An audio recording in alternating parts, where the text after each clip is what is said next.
Chief justice के ऊपर हमला हो रहा है और हमला होने के बाद वो खुलेआम कह रहा है कि मुझे भगवान ने आदेश दिया है, अगर मुझे भगवान फिर आदेश देंगे तो मैं फिर करूंगा। इसका मतलब वो किसी की भी हत्या करके कहेंगे कि हत्या करने का आदेश मुझे भगवान ने दिया। क्या वो लोग कानून से ऊपर है? सख्त कार्रवाई नहीं हुई, अगर इसी तरह खुलेआम कोर्ट के ऊपर हमले होंगे और IAS IPS को प्रचार किया जाएगा और वो सुसाइड के लिए मजबूर होंगे।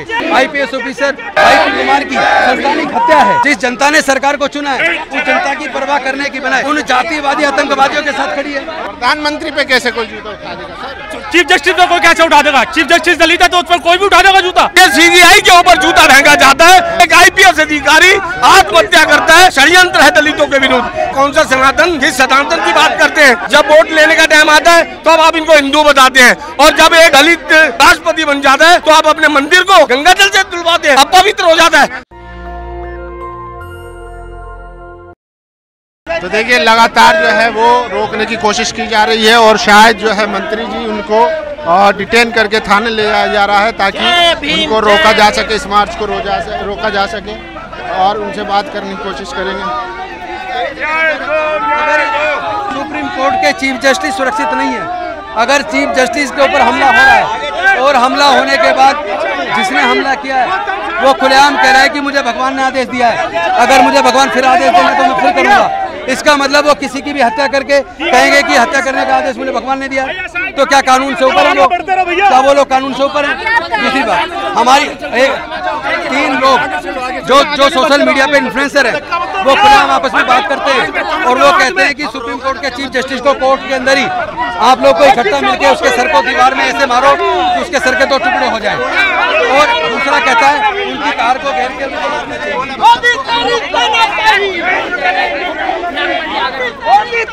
तो देखिए लगातार जो है मंत्री जी बात करते जा रहे हैं।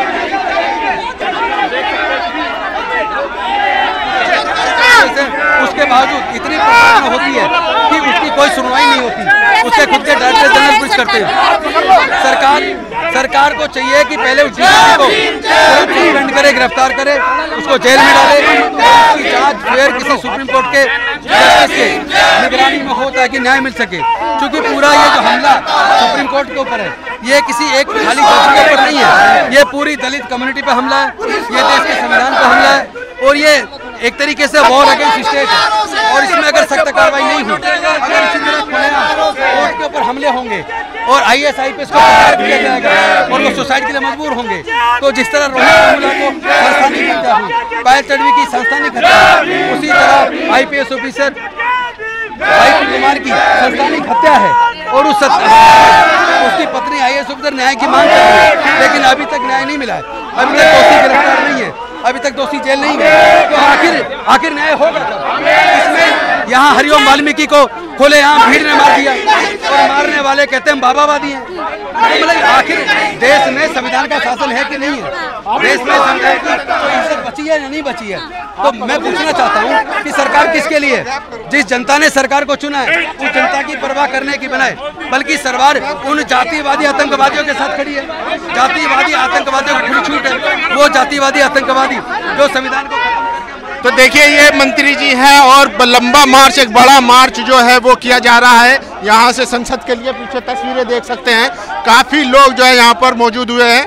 एक लंबे संघर्ष के बाद जो है वो पुलिस से बातचीत के बाद जो है थोड़ी परमिशन दी गई है ताकि लोग जो है वो ज्ञापन कम से कम दे पाए। लेकिन जिस तरीके से बैरिकेड करके रोकने की कोशिश की गई वो तस्वीरें हमने आपको दिखाई लाइव, और ये तस्वीरें भी देख सकते हैं कि बहुजन समाज जिनकी भावनाएं आहत हुई है जब इस देश का CGI सुरक्षित नहीं है, एक दलित समाज का नेता सुरक्षित नहीं है, तो आप सोचिए कि आम आदमी का क्या होगा। दूर दराज में रायबरेली में हरिओम वाल्मीकि जैसे लोगों का क्या होगा। तो ये एक बड़ा सवाल है और सवाल जो लगातार उठता आ रहा है और मंत्री जी लगातार इस चीज़ को उठा रहे हैं। और देखिए लोग, सर क्या कहेंगे? आज मार्च को रोकने की कोशिश की गई। सर मार्च ये रुकने वाला नहीं है, जब तक उसके खिलाफ UPA के खिलाफ कार्रवाई नहीं होगी तब तक ये आंदोलन जारी रहेगा।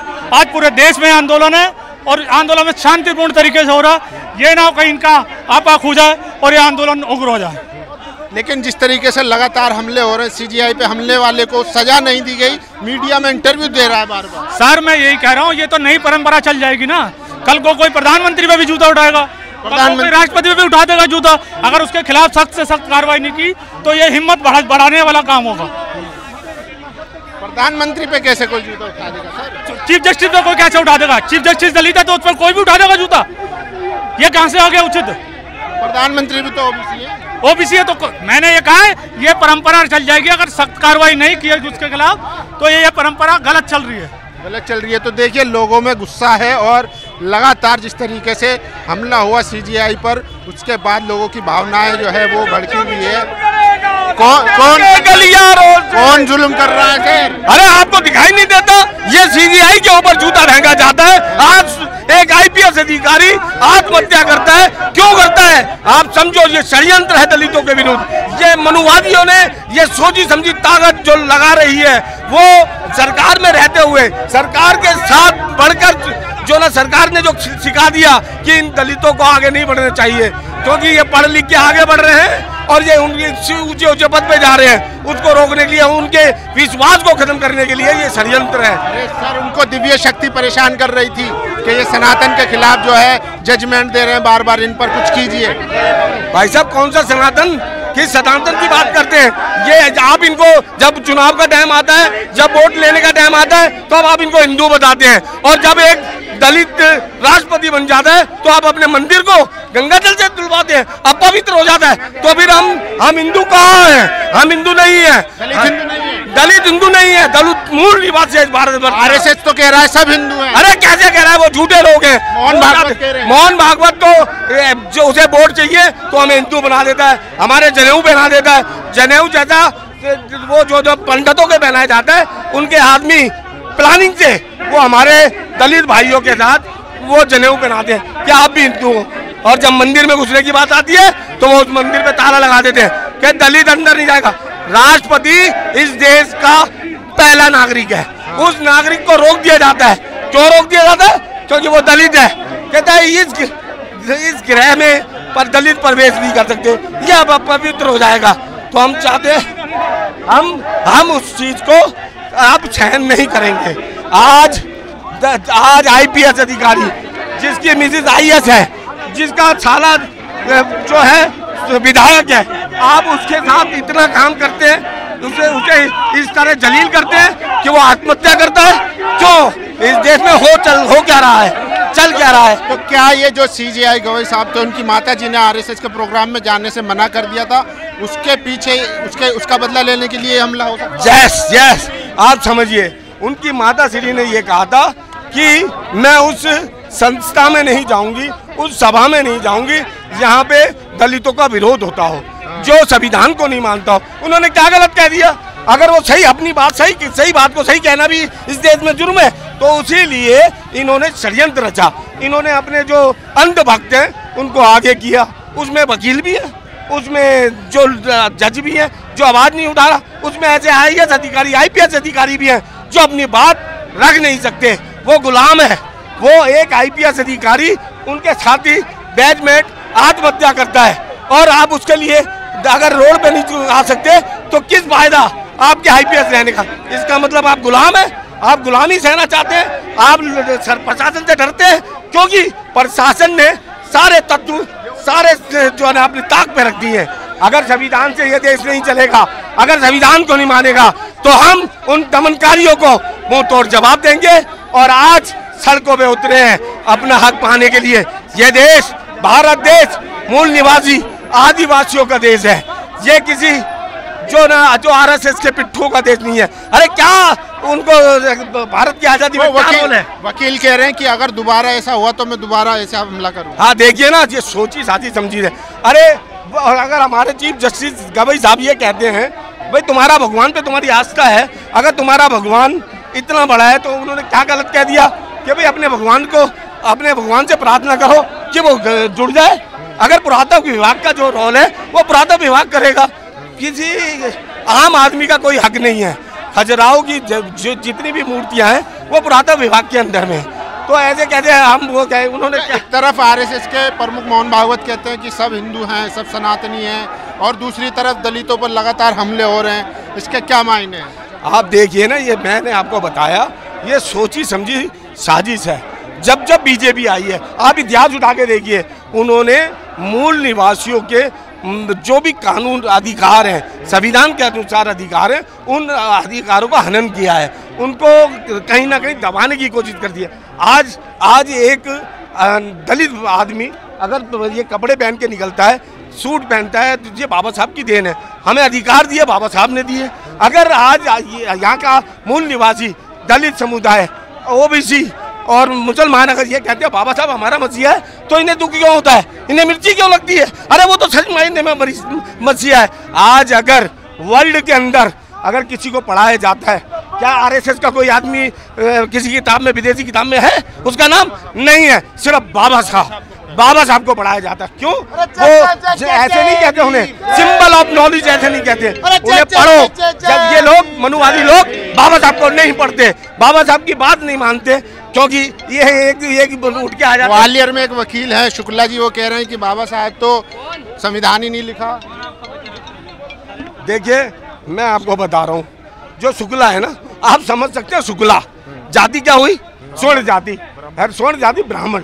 अरे यार 4 वर्ण रखे हैं, 4 वर्ण रखे हैं, ब्राह्मण की जाति भी ब्राह्मण और वर्ण भी ब्राह्मण, वैश्य की जाति भी वैश्य और वर्ण भी वैश्य, क्षत्रिय की जाति भी वैश्य और वर्ण भी वैश्य, और शूद्र को किन बातों में बांट दिया? 6747 जातियों में बांट दिया। क्यों ये भेदभाव? क्यों? क्योंकि ये मूल निवासी है, ये जुड़ा हुआ है।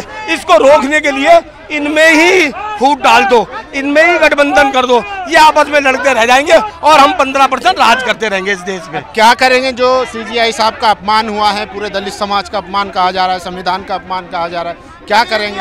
हम ज्ञापन देने जा रहे हैं, अपनी बात को कानून के हिसाब से, संविधान के अनुसार माना जाए और दोषियों को सजा दी जाए। अगर दोषियों को सजा नहीं दी जाती तो हमारे अधिकार हैं, बाबा साहब ने हमें संविधान दिया है, हम संविधान के अनुसार उनसे मांग करेंगे कि उनको सजा दी जाए। और जिस आईपीएस अधिकारी को मरने के लिए, सुसाइड करने के लिए, इसका मतलब ये हत्या है, इस हत्या का बदला सजाए मौत होना चाहिए। दोषियों को फांसी पे चढ़ाए ये सरकार, तब तक हम चुप नहीं रहेंगे। आज दिल्ली में ये आंदोलन हो रहा है और आज पूरे भारतवर्ष के जिलों में आंदोलन है, और ये आंदोलन अब निकल पड़ा है दिल्ली के माध्यम से। मैं आपके चैनलों के माध्यम से बताना चाहता हूँ, आज दलितों को जागने की आवश्यकता है, वरना ये दमनकारी आपको कुचल देंगे, आपको दबाना चाहते हैं। अगर आप अपने घरों में सोते रहे तो आने वाला आपका भविष्य, आपके बच्चों का भविष्य वही हो जाएगा जो ये चाहते हैं। जो आपके आगे हांडी लटकी होगी, पीछे झाड़ू लटकी होगी, समझ रहे ना? तो आप जागो, घरों से निकलो, 1 दिन खाना नहीं खाओ, 2 दिन खाना नहीं खाओ, क्या फर्क पड़ेगा? अरे मरोगे तो नहीं, जिल्लत की जिंदगी से जीने से अच्छा है इज्जत की मौत। तो मैं आप लोगों से आह्वान करता हूं, आपके चैनल के माध्यम से दलितों को आगाह करता हूं कि इन मनुवादी सोच, आरएसएस के विचारों को रोकना होगा, आपको सड़कों पे निकलना होगा, शांति से ही सही, अहिंसा से आपको अपनी बात मनवानी पड़ेगी। ये देश गांधी का है, ये जिस गांधी ने एक लंगोटी में अंग्रेजों को भगा दिया, ये आरएसएस के लोग जो आज इस देश पे काबिज हैं, जो इस देश पे हमला कर रहे हैं, उनका एक आदमी बता दीजिए जिसने देश की आज़ादी में काम किया हो। मैं संजय नीरज, दिल्ली प्रदेश अध्यक्ष, मैं आपको बता देना चाहता हूँ एससी विभाग कि अगर आप नहीं जागे तो आपके साथ शोषण होता आया है, होता रहेगा, और आज जो हो रहा है। एक आईपीएस के क्या करेंगे? जगह के कहाँ ले जाना? जगह के आत्मसम्मान, इज्जत में अभी नहीं मिल रहा है। अरे कहाँ मिल रहा है भाई साहब? सीजीए आज चीफ जस्टिस ऑफ इंडिया, अगर उस पर एक जूता फेंकता है एक अर्दली सा सिपाही, वो अर्दली सा वकील, तो आप सोचिए ना क्या मनुवादी। उन्होंने माफ कर दिया, आप भी बड़ा दिल करिए, आप भी माफ कर दीजिए। क्यों माफ कर देंगे? Conduct of the court, conduct of the court. अगर एक आदमी कोर्ट में मोबाइल सुन ले तो भाई साहब उसे जेल हो जाती है, कंडक्ट ऑफ द कोर्ट, समझे? और जो एक आदमी व्यक्ति जूता उठा के मारता है, अरे वो गवई साहब का वो नहीं रह गया, ये एक कोर्ट का मुद्दा बन चुका है। एक स्टेट वर्सेस ये लॉ होता है, कानून है संविधान में, अगर किसी भी सीजीए पे हमला होता है तो वो स्टेट वर्सेस हो जाता है, स्टेट सजा दिलाएगी, और ये गवई साहब का वो नहीं रह गया काम। गवई साहब ने जो कर दिया वो भावुकता में आगे कर दिया, क्योंकि इस देश में ये सिखाया गया है हम बाबा साहब के लोग हैं, माफ़ करना जानते हैं, लेकिन गवई साहब ने माफ़ कर दिया। हम लोग उसे माफ़ नहीं करेंगे, उसे सज़ा कानून के हिसाब से जो सज़ा बनती है, संविधान के हिसाब से जो सज़ा बनती है वो सज़ा उसे मिलनी चाहिए। चलिए बहुत बहुत शुक्रिया सर। तो देखिए समाज में पूरी जो है गुस्सा है, क्योंकि अपमान हुआ है। जब देश के सीजीआई साहब जो है वो सुरक्षित नहीं है तो इस देश का आम नागरिक दलित वो कैसे सुरक्षित होगा। रायबरेली में हरिओम जैसे व्यक्ति जिनको जाति के नाम पर हत्या कर दी जाती है वो कैसे सुरक्षित होंगे, तो ये बड़ा सवाल है। लोगों में भारी गुस्सा है, रोष है, जिसका आज नतीजा ये है कि दिल्ली की सड़कों पर जनसैलाब उतरा है और भीड़ देख सकते हैं आप कि कितनी नाराज़गी है लोगों में। जिस तरीके से लगातार एट्रोसिटी बढ़ती जा रही थी, आईपीएस हो पूर्व आईपीएस हो, लगातार लोगों को जो है मारा जा रहा है। बाकी आप लोगों की क्या राय है, अपनी राय जरूर दीजिए। कैमरा पर्सन आशीष के साथ, नेशनल दस्तक दिल्ली।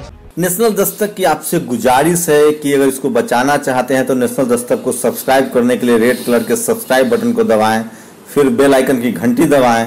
नेशनल दस्तक को बचाने के लिए बहुत जरूरी है कि हर खबर को शेयर करें, लाइक करें, कमेंट जरूर करें।